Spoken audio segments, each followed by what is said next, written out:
Hello folks, JD here. This presentation is about public policy, so let's get started.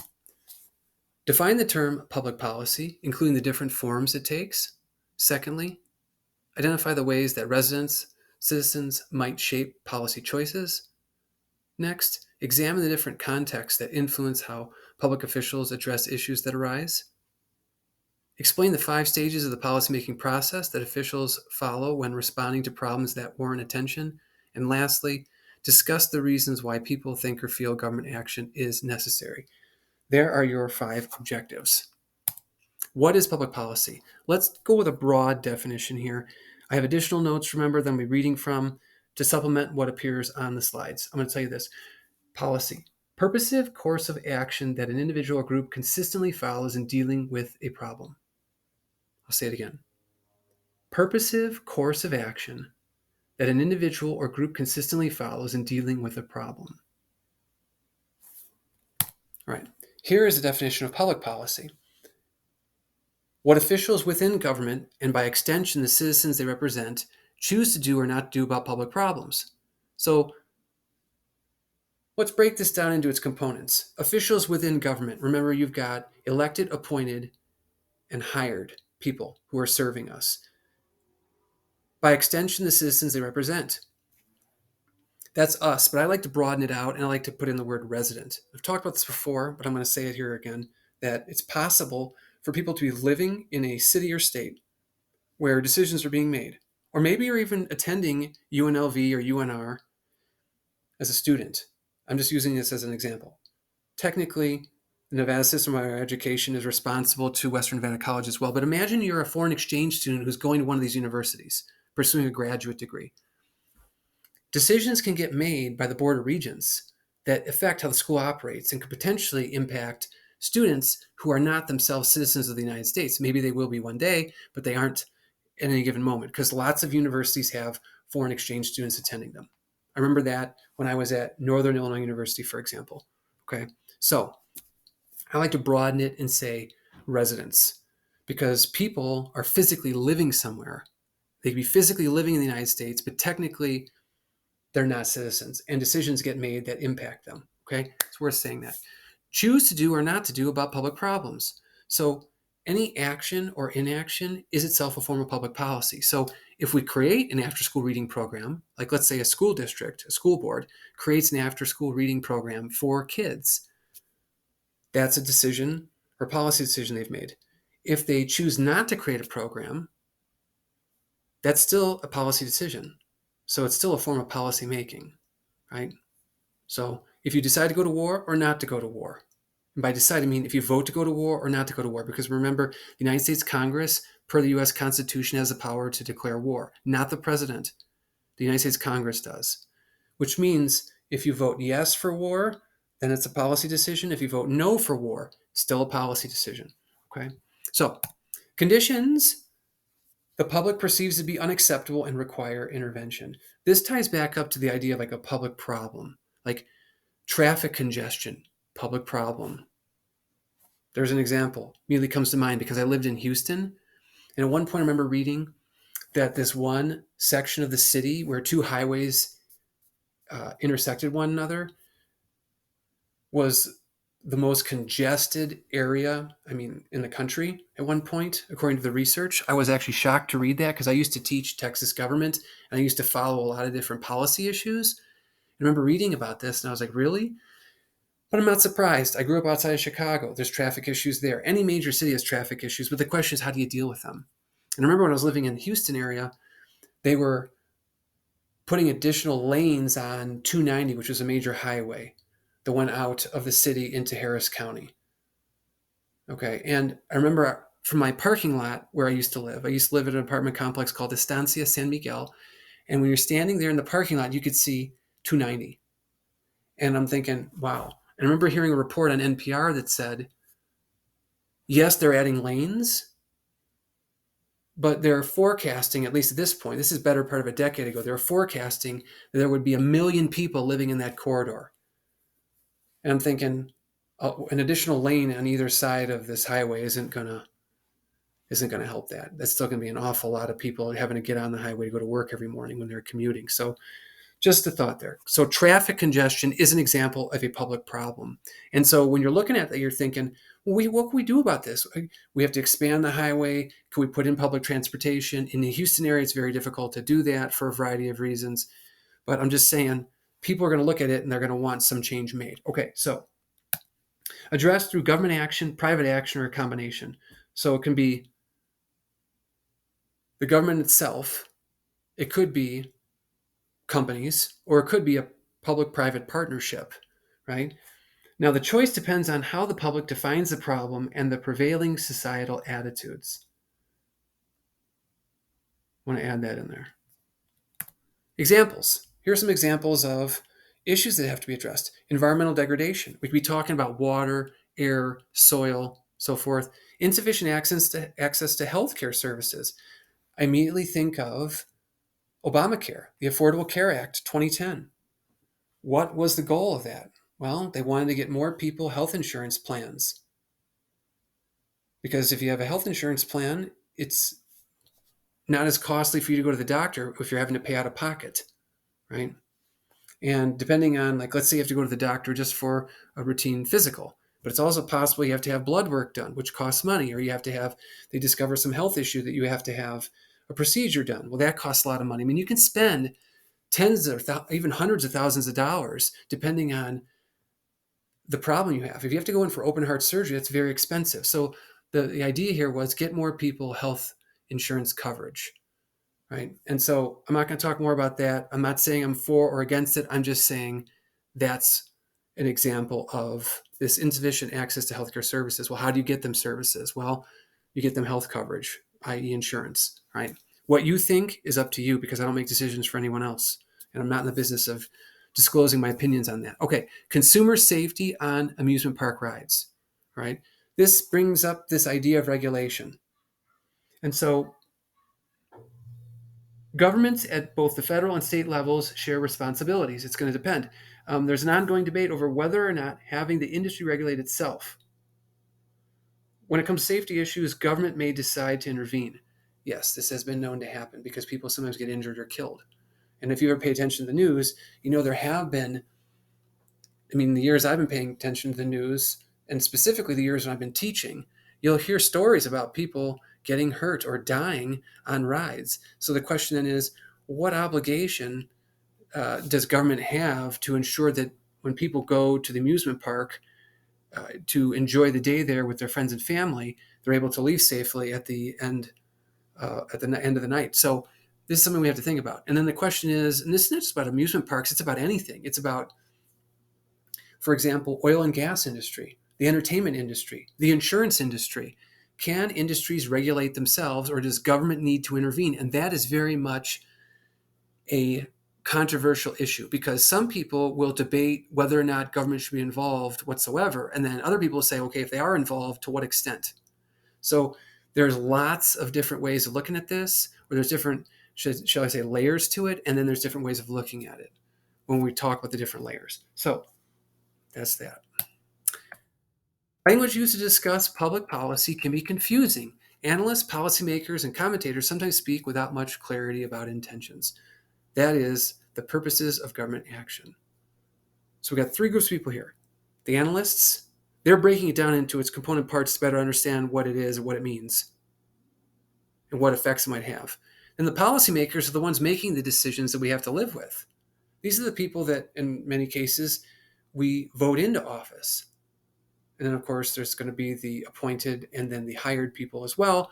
But I'm talking specifically about the folks that we're able to cast a ballot for on election day, right? So, and then there's the commentators. The commentators are the people who have podcasts, radio programs, cable news programs. They're going to be talking about it and sharing their opinions, what they think, what's good, bad, right, wrong, or indifferent. And of course, all these people have biases. If there's any one of the three that might make a greater effort towards objectivity, it's the analysts. But certainly policymakers, I mean, they're the ones that are right there at the center of the action. They're the ones, if you're talking about like the US Congress, for example, debating and voting on proposed bills, right? And a bill is an example of policy, whatever that bill involves, right? So I gave you the example just a few minutes ago, the Affordable Care Act, 2010. That's an actual piece of federal legislation that Congress passed and the president signed, President Obama, which is why they call it Obamacare. But the policymakers, they've all got their opinions about it. That's why people vote yes or no. Regardless of where you come down on it, it's still, people are going to have their opinions. And the opinions are going to vary depending on the person. Okay. Goals. The state ends to be achieved. What's the target? Like if there's a problem we're trying to address, what's the target? I mean, the example I could give you is, let's say there is a street in Carson City where people are known to drive really fast on, and there's a lot of kids that live on this block, and parents are worried that the child's going to get hit or children might get hit by a car some afternoon while they're playing. Well, what can you do? You could put in signage that lowers the new signage, if there's existing signage, that lowers the speed limit. That's a policy change, right? You're changing the speed limit in this neighborhood. Or if there isn't a sign, you can actually install signage. Or perhaps you put in speed bumps, because remember, if you drive over a speed bump too quickly, you can damage the shocks or your suspension on your car, depending on how hard you hit it, depending on how it's designed and how fast you hit it. That could do some damage, right? So point being is, anything that we choose to do or not to do about this city street would be a form of policy. But what's the goal? The goal is to get drivers to slow down. If there are speed bumps, they might be inclined to slow down. Or there's another suggestion. We could possibly have the police, have a speed trap. And if it's known for having a speed trap, maybe people avoid the street altogether, or they just, when they drive down it, they drive more slowly because they don't want to get a ticket. So that's always a possibility too, right? But the goal is to, is public safety. It's to keep kids alive by slowing down drivers. How we get there, that's going to be a policy, a political debate, excuse me. The plans are the proposals. That's the means for pursuing the goal. I mean, think about this. If we're going to try to get people to drive more safely, then you'd have to go and talk to city officials and address them. Maybe go to a meeting, a public meeting, like Board of Supervisors, and address all of the supervisors. And then, of course, the mayor would be there too. You could send people emails. You can make phone calls. You could do all of this. And then, of course, you're going to have to work with they'd have to be working. People are going to have to work with the city offices that are involved with the streets. Because it's not just going to be your, like let's say I live in the 3rd Ward. I have a supervisor who's in charge of this ward. So I have actually written him about an issue. I'm not going to disclose what, but I've written to him recently, and I just wrote him again. But it's not just him. I mean, what's interesting is this. If the city's going to do what I'd like them to do, it's not going to just be my supervisor. It's also going to be the various offices that are part of city government.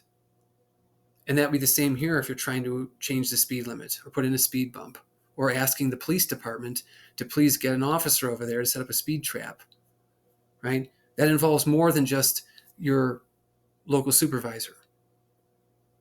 All right, so keep that in mind. Programs, the authorized means for pursuing the goals. Now, if we're talking about, for example, let's throw another one in there. Let's talk about the after-school reading program. If we want kids to read better, to increase their reading abilities, the comprehension, their better command of vocabulary, and of course, if you read a lot, you might also be able to write better. We create a program, and we're going to have, let's say, high school students work with grade school students to help teach them, 2 or 3 times a week in the afternoons, sitting down to work through some exercises. Well, that'd be a specific program we create. What's the goal? We want more kids to read, so be able to read better at or above grade level, right? Improve their comprehension skills, maybe even improve their performance in standardized tests. So we create this program. You go to your school board. But think about this too, like I wouldn't necessarily call it a program if we were talking about the speed limit example. Again, I wouldn't call that a program necessarily. Although you could call it a program. You could. Maybe you don't just target this block. Maybe you start looking at all the blocks that are in proximity to schools or different parts of town where younger people with kids are inclined to live. And then maybe there could be some kind of like a safer streets program. Maybe you could create that.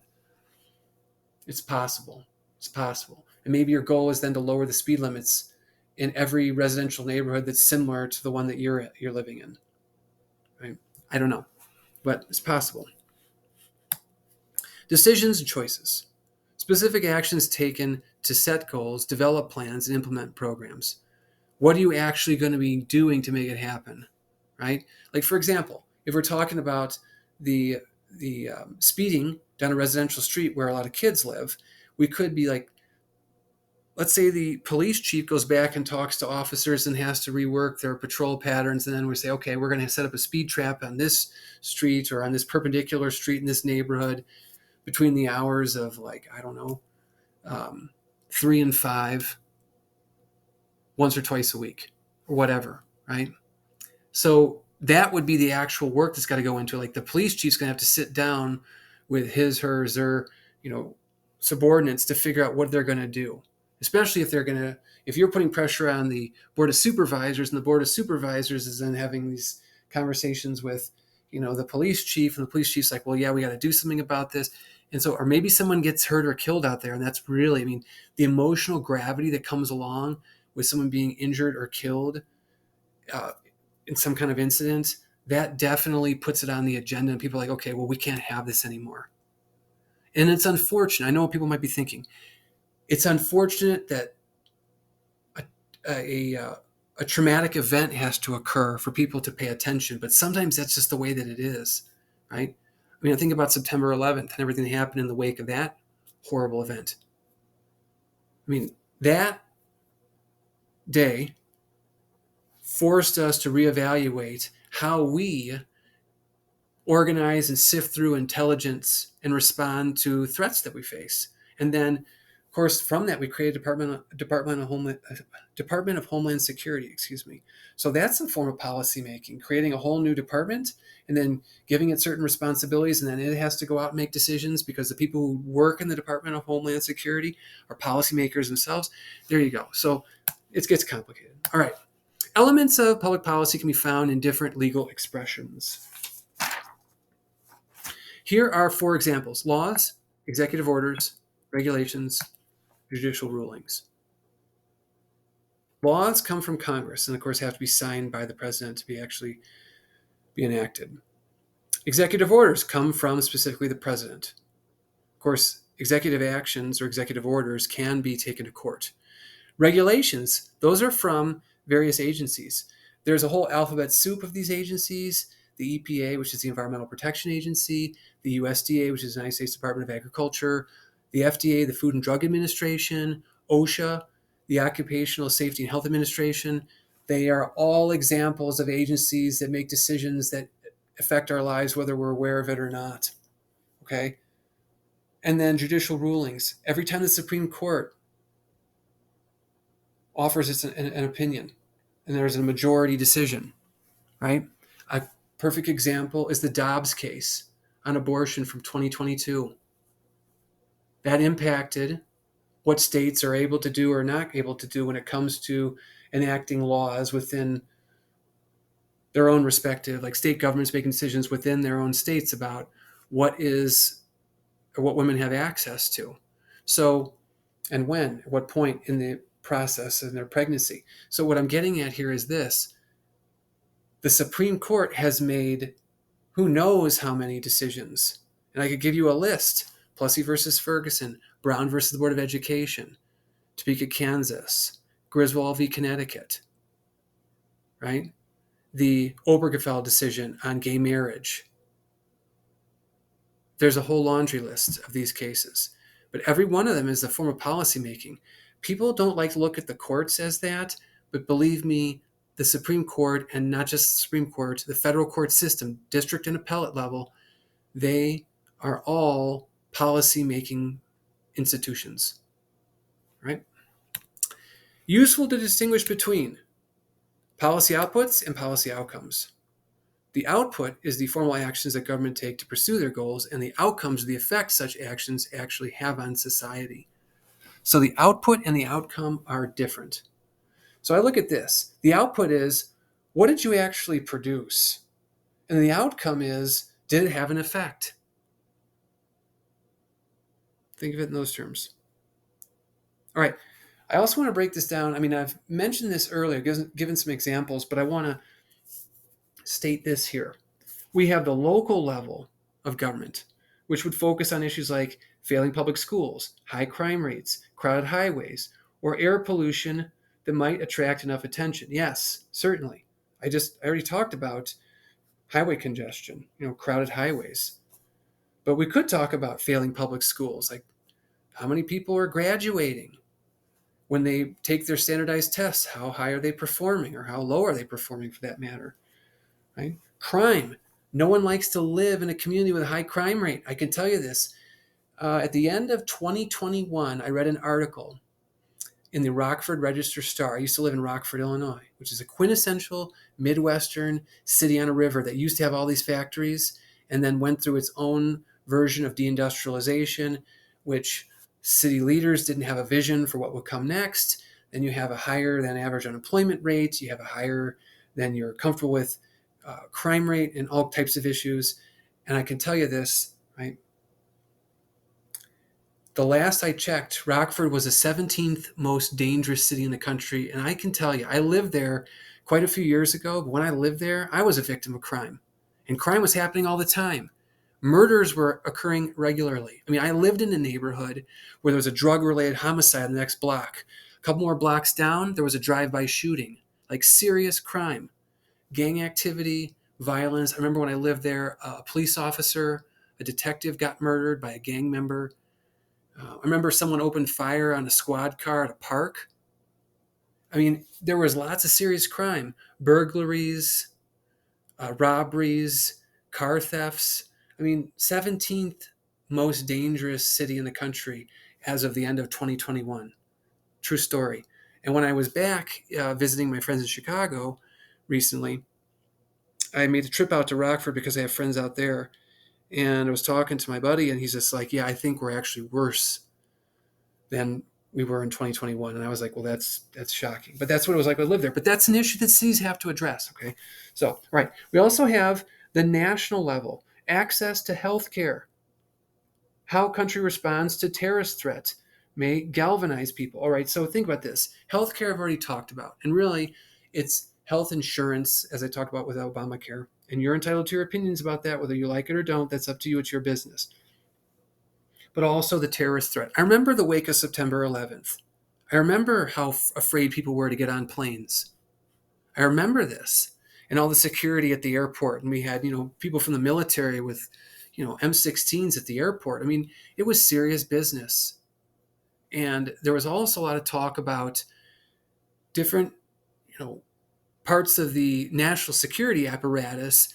Are people communicating effectively to get information from one office to the next when they have any concern, when they have some kind of intelligence that might raise, some eyebrows? Well, we got to pay attention here. What's going on? Do we have to investigate? So there's that too. And there are issues that can be specifically addressed at the local level, and then other issues that are going to be addressed at the national level. It's not to say there aren't ever connections. I'm not going to get into that because it could lead to some tangents, but I just want to say there could be instances where there are connections. All right. Here is a chart, graph. Americans' trust in government to handle international and domestic problems. You can see it's pretty close. It's fairly close. I mean, 5-point difference is not too great.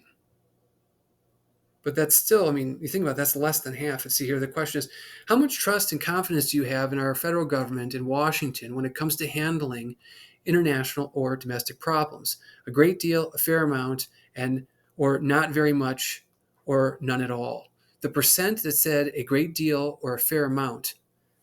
International problems, 45%. Domestic problems, 40%. So you're looking at less than 1 out of 2 for international problems, and you're looking at 2 out of 5 for domestic problems. Partisan trust in government to handle domestic problems, 2001 to 2022. Percent of people, a great deal / a fair amount of trust. Republicans, independents, and Democrats. You'll notice how it alternates and goes back and forth. That could have a bit to do with who's serving in office, specifically like the presidency. Because you'll notice the Democrats are high there from the late, 2000s across the 2010s, or at least the first part of that, first half of it. And then it drops. And then it's the reverse for Republicans, you can see. Okay. Why study public policy?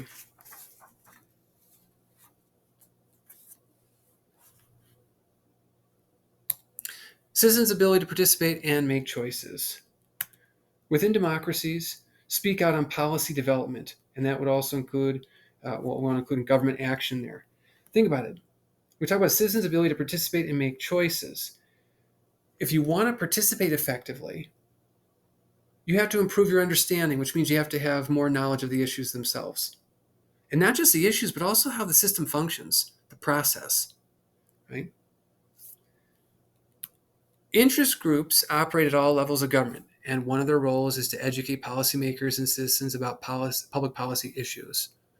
Yes, we have seen since the, I would say, 1960s, the last several decades, we've seen a notable increase, a rise in the number of groups out there that are working on different issues in an attempt to help shape the policies that officials enact, right?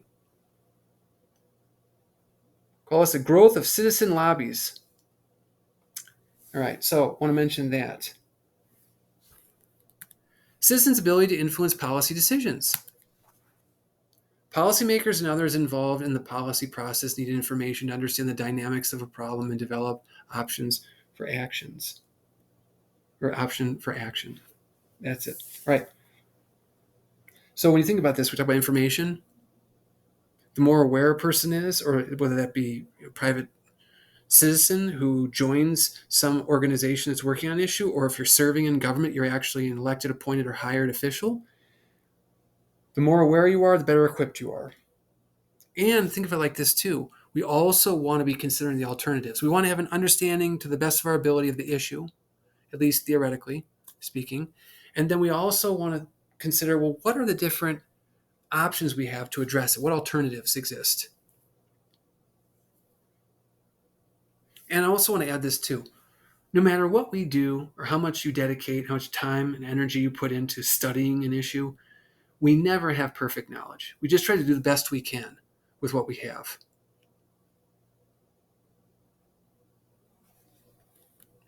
Whether at the national, state, or local level, citizens, and that also residents, who wish to be effective need to be alert to the policies of any given situation. They need to know who the major policy actors are and the motives behind the positions they take.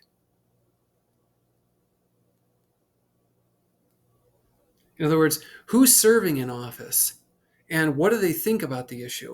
And then you also got to be considering how, if I'm going to try to influence these folks, how do I frame my argument? And what evidence do I provide in an attempt to convince them to think a certain way about it or to think differently if they are inclined to disagree? So you got to keep that in mind. And I want to add this too. There's some also major concepts I want to throw in the mix when we're talking about public policy. Government, which is the institutions and processes through which choices are made. Politics, the exercise of power in society or in specific decisions. When I think about politics, and I think about power in particular, it's the ability to get other people to do what you want. And then also policy analysis, deconstructing an object of study. In other words, break it down into its elements to understand it better.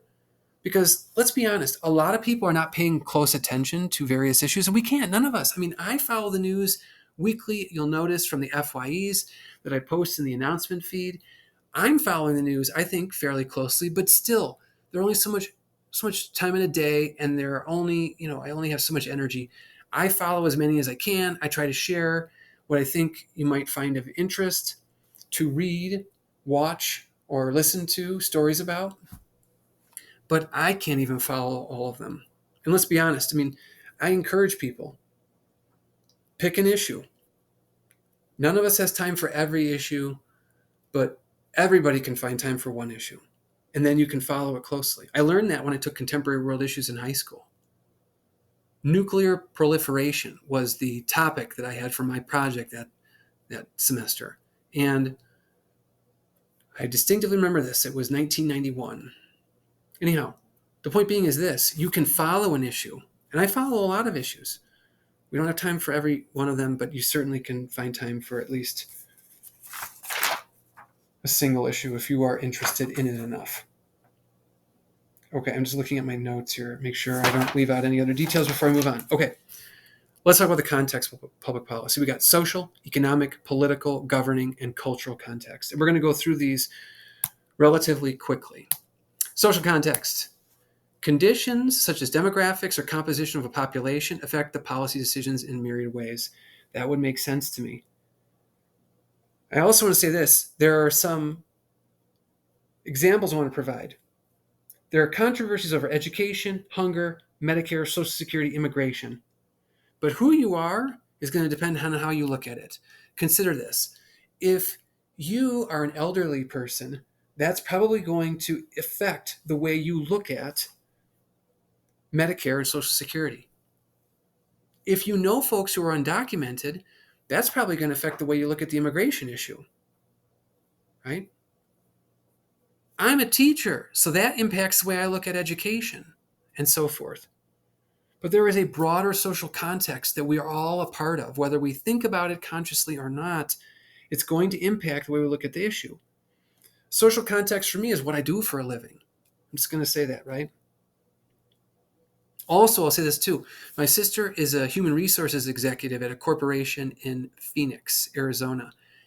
When the Affordable Care Act, this is the field she's worked in for a while, when the Affordable Care Act of 2010 got passed and then went into effect, that impacted the way she had to approach her work at the different companies she's been at. Okay. So that also, decisions get made that you think, oh, wow, how's that going to affect me? Well, it does and can in ways you don't necessarily consider when you just hear a news story by chance. So we've got to consider that. They're dynamic, not static. Populations change because of immigration, growth in non-traditional households, and lower or higher birth rates.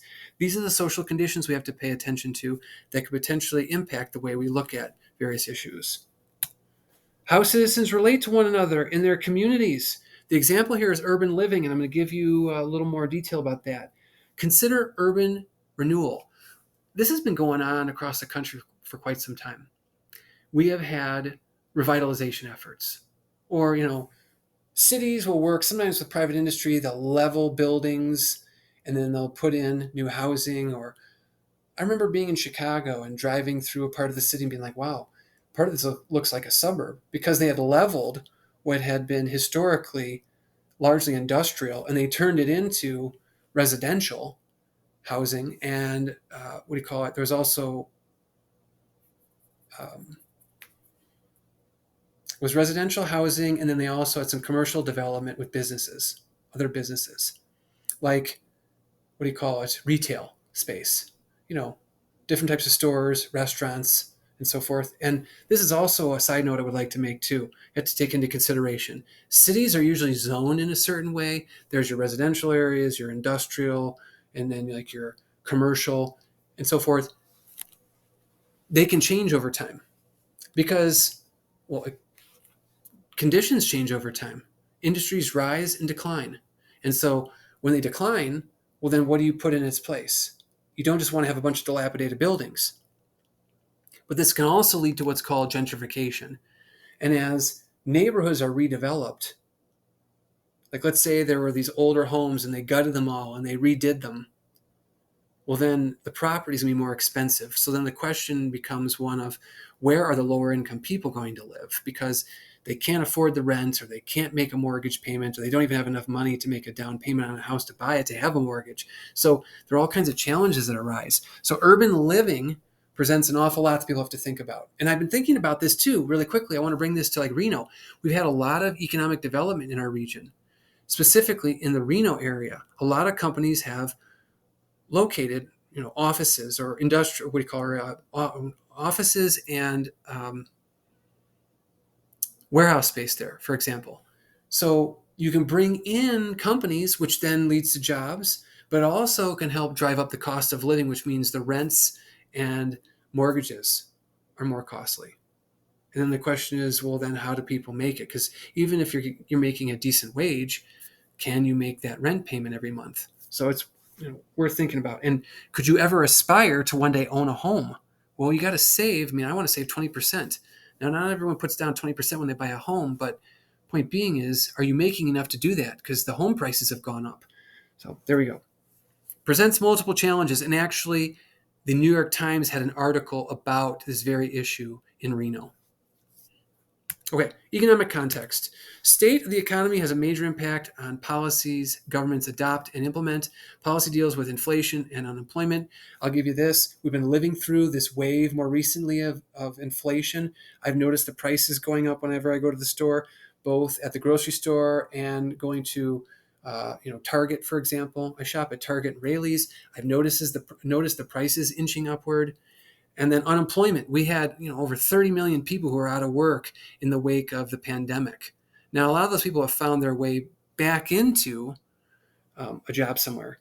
But the point I'm trying to make is you have waves of unemployment. We had unemployment spike during the Great Recession. We had unemployment spike during the Great Depression. I mean, this has been known to happen. I mean, economies have high and low points. So there's that. Then we also have budgetary politics, deficits, the government spending more money than it collects in taxes and other revenues. I want to say this. There's a difference between deficit and debt. Deficit is the difference between the amount of money coming in, the amount of money going out. And then debt is how much money you owe creditors. These are two totally different concepts. I just want to make sure that I state that before we move on. Here is some information, the latest data available from the Congressional Budget Office. The federal budget in fiscal year 2022. If you look at total outlays, that is also known as expenditures. They're broken down into different components. You've got mandatory and discretionary spending, right? Then there's the net interest, what you're paying on what you owe. But mandatory is like entitlement programs, Social Security, Medicare, Medicaid, so forth. Then the discretionary is like your defense and non-defense. If you look at non-defense, that's broken up into multiple categories as well. But the point being is, mandatory, you have to continue to fund. Discretionary, you have an easier way of like trying to change, right? Or adjust. And then you have your total revenues on the right-hand side of the screen. That's the money coming in from the taxes people pay. Individual income taxes, payroll taxes, corporate income taxes, and other. You'll notice there's a gap between the total outlays and the total revenues. That's called a deficit. And typically, in order to fill that gap, you have to borrow money, which means you go into further debt. You can go and click on the hyperlink if you want to go to the CBO's website to read more. I'd encourage you to look into this because it does present a certain challenge for us. Also, soaring U.S. goods trade deficits reached $1.1 trillion in 2021. This is from 1997 to 2021. Now, the deficit, we talk about a trade deficit, we're talking about what's going out of the country, what's coming in. We used to be more of a manufacturing country. We are now more of a consumption, like service-oriented economy, and we have a lot of consumption here. Like we used to manufacture a lot of clothes. When I was a kid, better than 80% of our clothes, 80% or more of our clothes, were made here in the United States. Now it's less than 5%. I've seen the numbers. Electronics, we used to build some of it here, but now it's being manufactured in other countries. And you can go and look into that if you're interested. But there you go. Gap narrows. U.S. trade deficit shrank most on record in dollar terms in April. This is from 2022. I try to get the most recent graphs possible, but you're limited on who publishes what. And so, yeah, there you go. This is from Bloomberg. And you can click on the link if you'd like to go and read more. Okay. U.S. trade balance and GDP, gross domestic product. If you take an economics class, you'll learn more about this. Right. And then you can click on the link if you want to go and read more. There's the trade balance, goods in the billions of dollars, and then the right axis, net exports contribute to GDP. Political context. Relative strength of two major parties, Democrats and Republicans. They do control our political system. We have a few people who are independent, and then we do have other folks running for, in some cases, serving in local government from third parties, but I don't want to get into that right at this moment. So we'll talk about the political context. We want to say this. We got expectations, trust, confidence, frustration. All of this relates to government. So you have to be aware of the two major parties and who's in control at any given moment. Like at the state level in Nevada, we've got the Democrats who control the state legislature. The federal level, you have to go and look into that, right? We have the Republicans controlling the House of Representatives, for example. And then we have a Democrat in the White House, which technically makes for what's called divided government. At the time of this video, I'm making this video.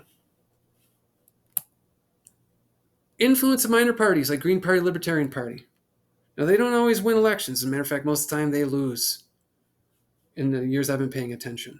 But they do introduce ideas into the public discourse that can inform policy discussion.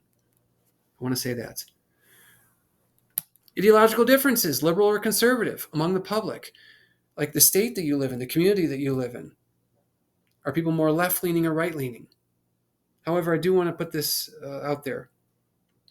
Labels aren't always reliable because sometimes people will say, well, I am the following, but they're not always consistently the following.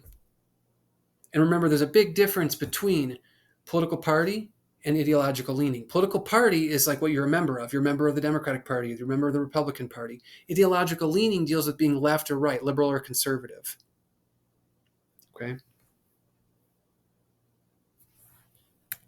Ability of organized interest groups to exert pressure.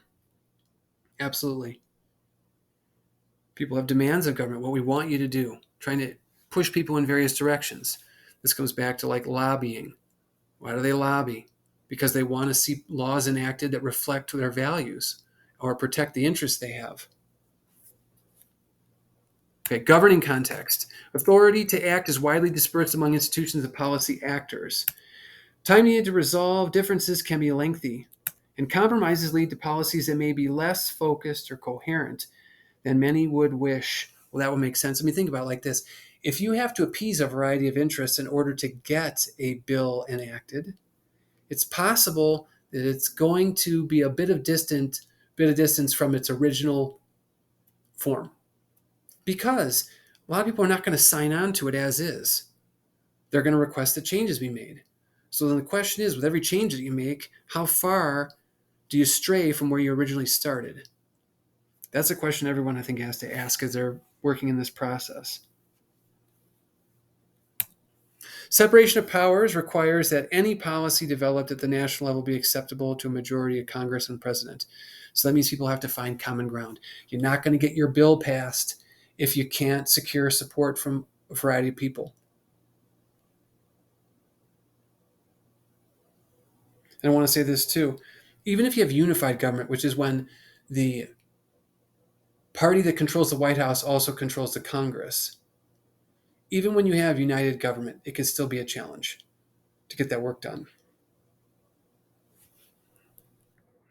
States and federal government face problems of divided authority that arise when agencies try to determine what they need to do to put a policy into effect. Sometimes the federal government is willing to share responsibility, but funds are insufficient to cover the costs of their new duties. This is referred to as an unfunded mandate, which a lot of people don't care for. Because it's like saying to people, we want this to happen, but we're not going to provide any assistance, monetary assistance to help make it happen, which means you're on your own, which means you got to go and you have to look at, well, what are our internal budgets? In other words, if the feds aren't going to provide anything, what can the state or local government provide? Or like, what money are we operating with when it comes to our department?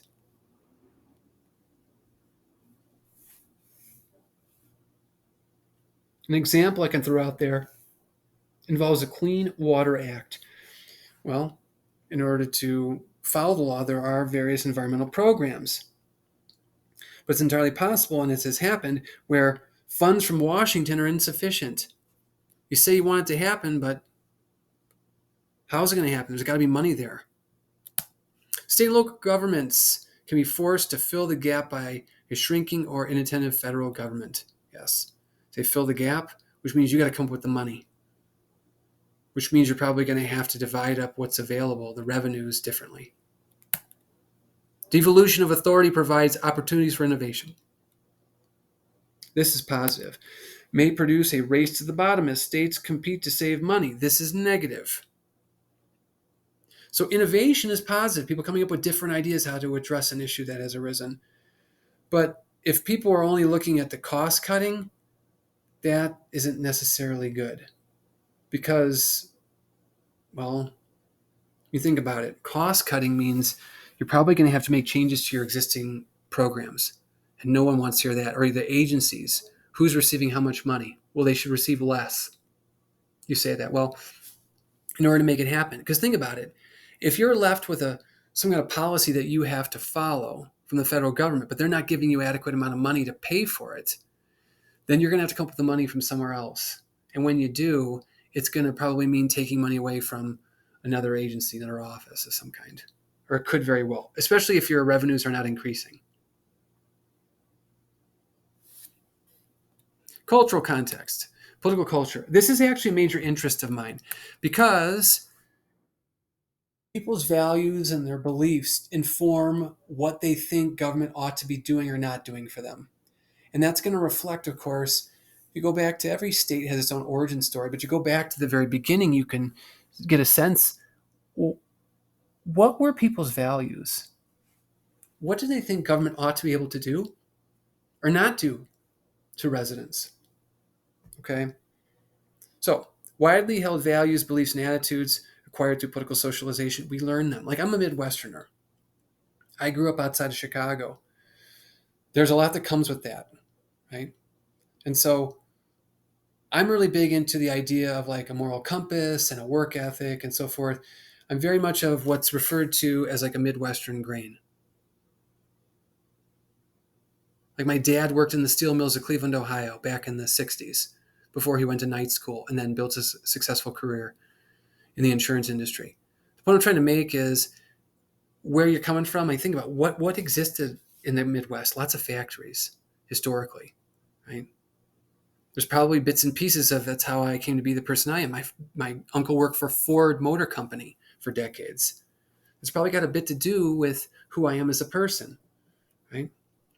So political socialization. You're raised in a certain environment, not just your family, but also the schools you attend, for example, the peer group you develop, so forth, right?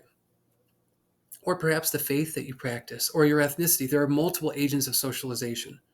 But it's worth mentioning here, political culture doesn't happen by accident. There are wide held beliefs that maybe not everyone has, or maybe not to the extent. Maybe there's a qualitative difference or there's a degree difference between certain people. But I'm just saying this out loud here. Even though there's a difference between people, there's a lot that they have in common if they're from a certain region. And I'm going to talk more about that in a second. Includes commitment to individualism, property rights, freedom, pragmatism, and equality. I'll give you an example here, concrete example. I'm a Midwesterner, I just said. I have lived in the state of Texas for several years, and I worked there. I lived in California for a year, and I also worked in California for 4 years. I know it sounds strange, but yes, technically worked in California for 4 years and worked in Texas for 4.5 years. These two states have drastically different political cultures, different expectations when it comes to how government operates and policies that get enacted. It's different values. When I think of California, I think of equality. That's certainly more important to your average Californian. I'm not saying everyone, but certainly I think quite a few people. And then freedom is really big with Texans. California is a left-leaning state. It's a blue state. Texas is a right-leaning state. It's a red state. Now, they talk about Nevada being purple. We have people who lean left and right, and every state has different people in it with different views. But the question is, a majority of people, at least people who are participating in elections, helping choose the personnel of government. So Texas is still red. California is blue. That's certainly going to reflect within its institutions, each state's respective institutions, and it's going to reflect in what residents and, of course, people who cast a ballot on election day, the voters, what they want. Their expectations of government are going to be different. Texas is, in general, opposed to regulation. California likes regulation. That's just one example, okay? But this matters. vary not from nation to nation, but from state to state within the United States, as I've been talking about. Reoccurring battles over immigration and abortion rights reflect cultural conflicts that have yet to be resolved. These have translated into certain constraints, as one can imagine. Just looking at some of this here. Okay, this slide. Partisanship is more apparent than before the state and national levels, yes, which is what I've been talking about. Members of Congress have observed that partisan rancor, ideological disputes, and decreased willingness to compromise on issues have made policymaking more difficult. Yes, and I want to emphasize this to you. I will say the following. I don't share my opinions on any specific issue. What I will share is this. I'll encourage people to find whatever way they feel comfortable participating in the democratic process so they can help make their communities better reflect their values. I think that's important. I'll share that. I'll also say this. We have a system that is predicated upon compromise, meaning that no one gets all of what they want. Now, maybe depending on the political conditions in any given moment, one of the parties gets more of what they want and the other party gets less. But at the end of the day, it's not about getting all of what you want, because you have to come to some kind of understanding, and to secure people's vote on a bill will perhaps, well, in many cases, going to require compromise. Whether that is at the state or the national level, it's going to require compromise of some kind. Give a little to get a little, right? I mean, think about that. This really comes down to interpersonal relationships. Do you think that you can have successful friendships if you're always telling your friends what to do? No, probably not. Do you think you're going to have a successful marriage if that's what you want to get married? You think your partner wants to be bossed around? Probably not. It's like you want to share in the decision making. And of course, being in any relationship of any kind, platonic, romantic, or whatever, requires you to compromise with people because it's not all about what you want. So that's the same way for the system. That's all I'm going to say on that. Let's move on. Policymaking process. I'm going to go through this. We got step 1, problem, definition, and agenda setting. Step 2, policy formulation. 3, policy legitimation. 4, implementation. And 5, policy evaluation and change. And of course, if you're going to make changes, you might have to go back to the implementation stage or the formulation stage. It just depends. Depends on where the problem is. Okay. The policy process model, stage 1, problem definition and agenda setting. Defining a problem and determining its causes are not always simple tasks. No, they aren't. I mean, think about that. Let's talk about crime. That is really difficult. I mean, if you've taken a class in sociology, perhaps you've read about differential association theory, strain theory, for example. There's different reasons why people engage in criminal activity. But how you go about assessing it and then trying to figure out what you can do in response to it that's really challenging to do. It's hard work. May come with some distinct biases, ideological ones, or value differences. If an issue does not attract attention, it will languish without government response. There are lots of issues that don't get addressed because, and I'll tell you this, because there isn't always an organized constituency pushing for people to pay attention to it. Or it could be an issue where the policy window hasn't opened yet. It's like, think about this. September 11th provided a massive policy window for us to address intelligence gathering, for example, how we monitor certain types of like what we perceive to be potential, threatening activity within our country. Patriot Act, 2001. I mean, this definitely is worth mentioning here, okay? But if no one's paying attention to it, then the likelihood of officials picking up on it is definitely lower. Policy formulation, development of proposed courses of action, technical as well as political process.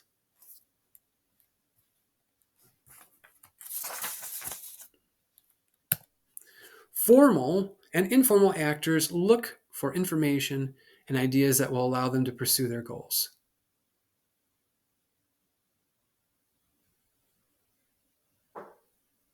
Right. Notice the example here for the formal is the people serving inside of government. Outside of government could be other people. I'd include myself in this because I just wrote a letter to my supervisor here in Carson City. I wrote a letter Friday night. Yeah, Friday night.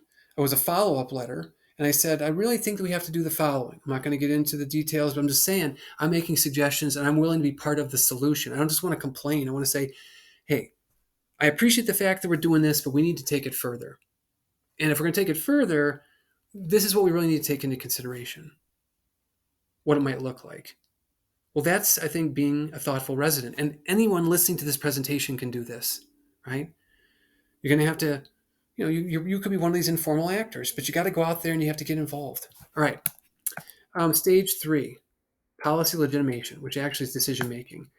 Giving legal force to decisions or authorizing or justifying policy action. For example, majority vote in the legislature. Acceptability flows from several conditions: consistent with the Constitution or existing law, compatible with U.S. political culture and values, has demonstrable popular support. This is all very, very important. In other words, whatever it is that you do can't be unconstitutional. It's got to be able to survive a legal challenge if someone's upset about it. Otherwise, it could get struck down. Does it really square with what people believe in? And I think that that's also tied to the last point. Popular support. Do people want it? I mean, is this what's on people's minds? If they were to make a list of what they find important and prioritize let's say we sit down with folks and we say, we want you to make a list of what you think the 5 most important issues are. And then they make that list. Then we say, okay, I want you to prioritize them from number 5, number 1. 5 being the least important of the list, 1 being the most important of the list. We can't do everything. We can't do it all at the same time. So what do? Right? But there's got to be support. If people don't want it, it's got nowhere to go. Now, that can also change because it depends on the conditions in the society. That can always change on a moment's notice, right? Implementation depends on the development of the program's details to ensure that goals and objectives are attained. Activities, organization, interpretation, and application. Organization, resources, offices, and methods for administering a program. Interpretation, translating the program's language. That's the plans, directives, and requirements. Because people don't always know what it means. You can write it out, but then someone's got to explain it. It's got to then make its way to the actual office. Like if it's going to be a federal law somewhere that's going to impact how an agency operates, people have got to be there at every step of the way to explain what we're doing. An application, provision of services, payments, and other instruments. And then we have stage 5, policy, I'll say monitoring and evaluation and change. Assessment of whether policies or programs are working well. Is it effective? Is it efficient? If not, then it has to go. I mean, going back to the example of the after-school reading program, if you're spending money on it, it has to some way, shape, or form. And it's not just money, it's also labor and time. But if you're spending resources on it, let's put it that way, you've got to be able to demonstrate to people that it works, meaning the kids' reading scores or reading level the scores are improving and the reading level is increasing. The comprehension, whatever. You got to be able to demonstrate to people. Because if you're going to ask for more money, like if a school board is going to be asked to continue paying for a program, well, you're going to have to demonstrate to people that it's worth it. Because it doesn't matter what your intent is. You can have really good intentions, but not produce very good results. Analysts look for evidence the program is achieving its stated goals or objectives. Have there been any unanticipated or unintended consequences? Well, what happened as a result? Judging need, especially for controversial programs. Yeah, this gets very political very quickly, especially when we're talking about family planning, because different people, depending on their values, can have different views on what that ought to look like, if it exists at all, right?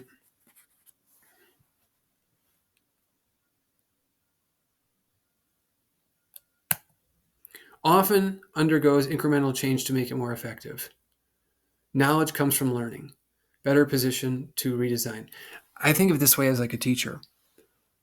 Whenever I've crafted a lesson or an assignment of some kind, it's never in its final form because after I have typed it all up, edited it, created a PDF, and uploaded it to the learning management system, then I come up with a new idea. It happens all the time to me where I think I'm done, but then I come up with a new idea and I'm like, oh, well, I could change this in the future. Same goes for policy making. None of us knows what the state or the country is going to look like a year or 2 or 5 from this very moment you're listening to this presentation. No one knows. So what are we going to have to adjust to, right? And then we make a decision, we enact some kind of policy. Like let's say we pass an ordinance. Well, it's possible that ordinance will not always be relevant or necessary, so we have to revisit it. Okay. Reasons for government involvement, political reasons. Policymakers decide that government should intervene, reflect a notable shift in public opinion or the rise of social movement, pressing for action. Yeah, civil rights is a perfect example. After the 1954 Supreme Court decision on public school segregation and rise of the civil rights movement, President Johnson, that's Lyndon B. Johnson, persuaded Congress to adopt new policies to prevent discrimination. We had the Civil Rights Act of 64, then we have the Voting Rights Act of 65. There's been other legislation. I bring this up for a reason. People organized themselves. They said, you know what? We cannot continue to accept the existing conditions. We must push back against them. We also want to get the law changed because then that gives us legal recourse in the event that someone does violate your rights. You can take them to court. But in the past, people have been, historically, oppressed in some cases and dismissed in others. But you think about it. What's going on here? Social movements have created a lot of change in the United States. Environmental movement, feminist movement, animal rights movement, labor movement, going on right down the line.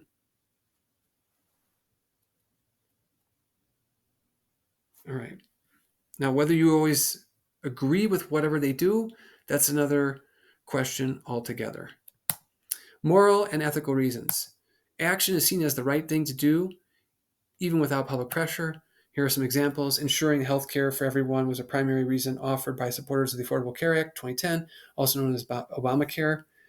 Help people affected by natural disasters. We got Hurricane Ian in 2022. We got Hurricane Harvey. I actually lived in Houston during Hurricane Harvey, and that required coordination between various government officials and offices in order to respond. Large portions of the city were underwater. I remember that you couldn't drive on the tollway because it became a moat. Seriously, it took on 2 or 3 feet of water. You could not drive on the tollway, the Sam Houston. I'm just saying. So in order to respond to that, all the bayous flooded. There was a lot of homes and buildings, thousands of homes and structures were destroyed or damaged severely. What I'm trying to make here is this. There can be reasons why government is directly involved. Remember the mayor of Houston, Sylvester Turner, having to respond to this because you're an elected official. You can't ignore it. Your city's been paralyzed by this massive, essentially rainstorm. The hurricane hit, and I don't know if you know this, but it was the largest amount of rainfall, or highest amount of rainfall in one weather event in recorded U.S. history. I want to say it was somewhere in the ballpark of 52 inches of rain. That's a lot of water. You have to address it. You have to. Elected officials have to respond. I also want to throw this in the mix with the moral and ethical reasons. Social Security adopted for the elderly, disabled, and minor children of deceased or disabled workers. Of course, there's still a debate over this. We debate that periodically. There are these flashpoints. Remember, during the George W. Bush administration, there was talk of ending Social Security as we knew it at that time. Of course, a lot of elderly folks who had paid into it for decades were very angry. They made their voices heard, their positions on that issue, and President Bush's policy change or suggested change failed because no one wanted to go there. Okay. Economics and market failures. The market. Voluntary and informed exchanges between buyers and sellers allow them to meet their needs efficiently. Competition sets a fair market value. If you go to the grocery store, you're participating in a market. At some point recently, I sold a bed and music equipment. Well, guess what? I posted that online, and then people came over and bought it from me. Well, I participated in a market. I'm actually helping make it possible through my participation. Markets are fickle. I'm not going to get into that, and I'm not a trained economist. I'm a trained political scientist.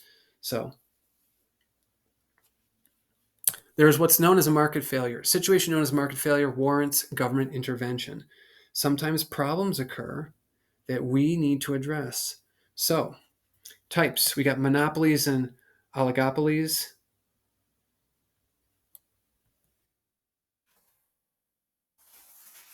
I want to say this too. Sometimes it occurs when the private market isn't efficient. So we don't like monopolies and oligopolies. We also have what are called externalities. There are negative and positive externalities. Negative externality occurs when two parties interact in a market and because of their interaction, a third party is harmed and doesn't get compensated. Pollution. You could live somewhere and like let's say there's the example I want to use here, coal. We still burn it for energy, but it also emits, when you burn coal, it emits particles into the air. That's not healthy for people to breathe. Right? Anything that comes out of a smokestack is not healthy for people to breathe. It's not oxygen.